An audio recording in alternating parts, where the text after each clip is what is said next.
दोस्तों अभी तक हाल ही में न्यूज चैनलों और सोशल मीडिया के माध्यम से लोगों द्वारा लाल सिंह चड्ढा मूवी के विरोध करने का नजारा तो आपने देख ही लिया होगा, लेकिन आपको बता दें कि विरोध करने की वजह कुछ और ही है, जबकि मूवी में ऐसा कुछ नहीं है कि मूवी का विरोध किया जाना चाहिए। खैर ये मूवी एक ऐसे व्यक्ति पर आधारित है जो मेंटली और फिजिकली वीक होने के बावजूद भी जीवन में बड़े से बड़े मुकाम को प्राप्त कर लेता है। तो चलिए जरा लाल सिंह चड्ढा के जीवन को एक फिल्मी कहानी के रूप में समझने का प्रयास करते हैं। यह कहानी शुरू होती है पंजाब के एक छोटे से गाँव से। लाल सिंह जन्म से ही फिजिकली और मेंटली कमजोर होते हैं। लाल सिंह के पिता के गुजर जाने के बाद शुरू से ही लाल सिंह की सारी जिम्मेदारी उनकी माँ पर होती है। लाल सिंह की माँ बड़ी मुश्किल से ही लाल सिंह की एडमिशन एक अच्छे स्कूल में करवाती है, क्योंकि हर स्कूल के प्रिंसिपल का यह कहना है कि लाल सिंह का आईक्यू लेवल बाकी बच्चों के मुकाबले बहुत कम है, वो नॉर्मल बच्चों के साथ नहीं पढ़ सकता। लेकिन लाल सिंह की माँ ज्यादा पैसे देकर किसी तरह लाल सिंह की एडमिशन उस स्कूल में करवा देती है। स्कूल में सभी बच्चे उसके मेंटली और फिजिकली वीकनेस का मजाक उड़ाते हैं, लेकिन लाल सिंह की माँ हमेशा उसका हौसला बनाए रखती हैं। वो कहती हैं, तुम किसी से कम नहीं बेटा, तुम भी वो सब कुछ कर सकते हो जो बाकी लोग कर सकते हैं।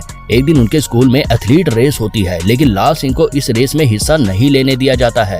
वहीं जब लाल सिंह को यह पता चलता है कि उनका दोस्त गुरप्रीत इस रेस में शामिल हो चुका है तो लाल सिंह बहुत खुश होता है। वहीं रेस के दौरान गुरप्रीत ट्रैक पर गिर जाता है और उसे काफी चोट आती है। यह देख लाल सिंह ट्रैक पर उतर जाता है और गुरप्रीत को अपने कंधों पर उठाकर भागने लगता है और वहां मौजूद सभी दर्शक तब हक्के बक्के रह जाते हैं जब लाल सिंह गुरप्रीत को रेस जितवा देता है। इस घटना के बाद लाल सिंह के प्रति स्कूल में सभी लोगों का नजरिया बदलने लगता है, जिसके चलते लाल सिंह को अब एथलीट खेलों में पार्टिसिपेट करने की अनुमति दे दी जाती है।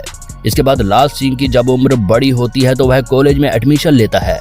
तब वहाँ भी सब लाल सिंह को मेंटली वीक देखकर उसका काफी मजाक उड़ाते हैं, लेकिन कॉलेज में लाल सिंह के बचपन के दोस्त गुरप्रीत और सिमरन ही ऐसे होते हैं जो लाल सिंह को समझते हैं। जब कॉलेज का आखिरी दिन होता है तब कॉलेज के अच्छे एथलीट प्लेयर को मिलिट्री ज्वाइन करने का ऑफर मिलता है। लाल सिंह आर्मी ज्वाइन करने के लिए तैयार हो जाता है। वहीं लाल सिंह का फ्रेंड गुरप्रीत, जो कि एथलीट में सिर्फ इसलिए पार्टिसिपेट करता है क्योंकि उसका बाप चाहता था कि गुरप्रीत बड़ा होकर आर्मी ज्वाइन करे।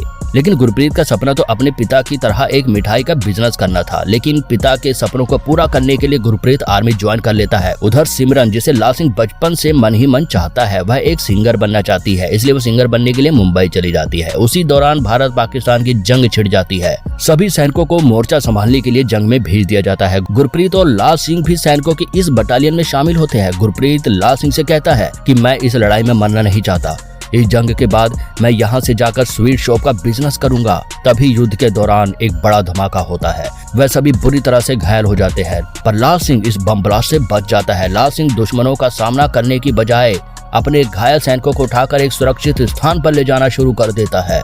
उसके सभी घायल साथी उसको ऐसा करने से मना करते हैं। वह कहते हैं कि हमें जंग के बीच शहीद होना सिखाया है, ना कि जंग से भागना। लेकिन लाल सिंह उनकी बात नहीं मानता और वो अपने घायल साथियों को बचा लेता है, पर वो अपने बचपन के दोस्त गुरप्रीत सिंह को नहीं बचा पाता। गुरप्रीत सिंह उस जंग में शहीद हो जाता है। जंग के बाद राष्ट्रपति द्वारा लाल सिंह को परमवीर चक्र से सम्मानित किया जाता है, जिसके चलते अब वो लोगों में अपने कमजोर दिमाग और शरीर के लिए नहीं, बल्कि अब वो अपनी बहादुरी और शूरवीरता के लिए जाने जाने लगे हैं। सिमरन के लिए लाल सिंह के दिल में अब भी प्यार कायम है, लेकिन सिमरन का सपना एक सिंगर बनना होता है। सिमरन अपने इन्हीं सपनों को पूरा करने के लिए मुंबई पहुंच जाती है, लेकिन वहां पर वह गलत लोगों के झांसे में फंस जाती है जो उसके हुनर का गलत फायदा उठाते हैं। सिमरन अब चाहकर भी वहां से नहीं आ पाती।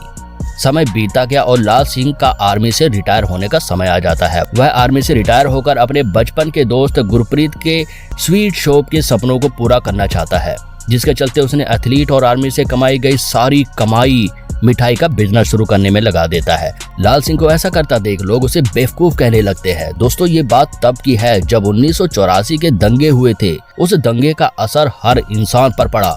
कई सारे लोग इस दंगे में जान से मारे गए और बहुत सारी संपत्ति का नुकसान हुआ, जिसमें लगभग कई दुकानें नष्ट भी हो चुकी थी। लेकिन सभी स्वीट शॉप में से किस्मत से लाल सिंह की स्वीट शॉप बच जाती है। लाल सिंह ने इस स्वीट शॉप का नाम गुरप्रीत के नाम पर रखा था। दंगों के बाद जब हालात धीरे धीरे ठीक होने लगते हैं तब लाल सिंह की स्वीट शॉप उस पूरे इलाके में एक लौती स्वीट शॉप ही होती है, जिस वजह से सभी लाल सिंह की शॉप से ही मिठाइयाँ लेना शुरू कर देते हैं। डिमांड बहुत ज्यादा बढ़ने लगती है। देखते ही देखते मिठाई की दुकान बड़े बिजनेस में बदल जाती है। लाल सिंह अब मिठाई का बहुत बड़ा बिजनेसमैन बन जाता है। कुछ समय बाद लाल सिंह को जब यह खबर मिलती है कि उसकी मां बहुत बीमार है, तो वह मिठाई के व्यापार का सारा काम गुरप्रीत के पिता के हाथ में सौंपकर वहां से चला जाता है। लाल सिंह की मां को कैंसर होता है। वह आखिरी बार लाल सिंह को मिलने के बाद मर जाती है। लाल सिंह अब अपनी मां की मौत के दुख में डूब जाता है। वहीं सिमरन, जो कि अपनी जिंदगी से इतना तंग आ चुकी होती है कि वह सुसाइड कर इस जिंदगी से मुक्ति पाने के लिए एक बिल्डिंग से कूद जाती है, पर फिर भी वह किस्मत से बच जाती है। जब लाल सिंह को यह पता चलता है तो वह सिमरन के पास चला जाता है। वह कुछ दिन सिमरन की देखभाल करता है और अपने साथ उसे घर ले आता है। इस दौरान वह सिमरन से अपने प्यार का इजहार भी करता है, लेकिन सिमरन लाल सिंह से प्यार नहीं करती। एक दिन सुबह के समय जब लाल सिंह सो रहा होता है, तब सिमरन लाल सिंह को बिना कुछ बताए वहां से चली जाती है। फिलहाल लाल सिंह समाज में अब एक ग्रेट एथलीट, बहादुर सैनिक और बड़े बिजनेसमैन के रूप में जाना जाता है, लेकिन लाल सिंह के मन में पता नहीं ऐसा क्या आता है कि वह सब कुछ छोड़कर दौड़ते हुए दुनिया के चक्कर लगाने की ठानता है, जिसके चलते पहले तो लोग उसके बिना मतलब के इस तरह भागते रहने का मजाक उड़ाने लगते हैं, लेकिन धीरे धीरे बहुत से लोग दुनिया का चक्कर लगाने के इस रिकॉर्ड में उसका साथ देना शुरू कर देते हैं। अब लाल सिंह और भी फेमस हो जाता है, उसके नाम वर्ल्ड रिकॉर्ड दर्ज हो जाता है। यह बात जब सिमरन को पता चलती है तो वह लाल सिंह को लेटर लिखकर बधाई भेजती है और तुरंत मिलने को कहती है। लाल सिंह उस लेटर के जरिए सिमरन के पास गोवा चला जाता है। वहां जाकर लाल सिंह को पता चलता है कि सिमरन एक लड़के की मां बन चुकी है। उसने उस लड़के का नाम लाल सिंह रखा है। सिमरन लाल सिंह को बताती है कि यह लड़का तुम्हारा और मेरा ही है। लाल सिंह अपने बेटे को देखकर बहुत इमोशनल हो जाता है। वह सिमरन से पूछता है, क्या मेरा बेटा मेरी तरह बेवकूफ तो नहीं है? तब सिमरन बताती है कि नहीं, वह बहुत स्मार्ट है। अब सिमरन लाल सिंह को एक और सच्चाई बताती है कि मुझे एक बीमारी है जिस वजह से मैं ज्यादा वक्त तक जिंदा नहीं रहूंगी। यह सुन लाल सिंह को बहुत दुख होता है। कुछ दिनों बाद सिमरन मर जाती है। लाल सिंह अपने बेटे को अपने साथ ले जाता है। लाल सिंह ने अपनी जिंदगी में लोगों के मुंह से सबसे ज्यादा बेवकूफ शब्द का ही इस्तेमाल सुना था, लेकिन लाल सिंह अपने बेटे को देखते हुए यह सोचकर बहुत खुशी महसूस करता है कि उसका बेटा मेरी तरह मेंटली और फिजिकली वीक नहीं है, बल्कि वह जन्म से स्मार्ट है। तो दोस्तों, यहीं पर लाल सिंह की जिंदगी का अद्भुत सफर खत्म होता है। लाल सिंह की जिंदगी से आपको क्या प्रेरणा मिली, हमें कमेंट करके जरूर बताना।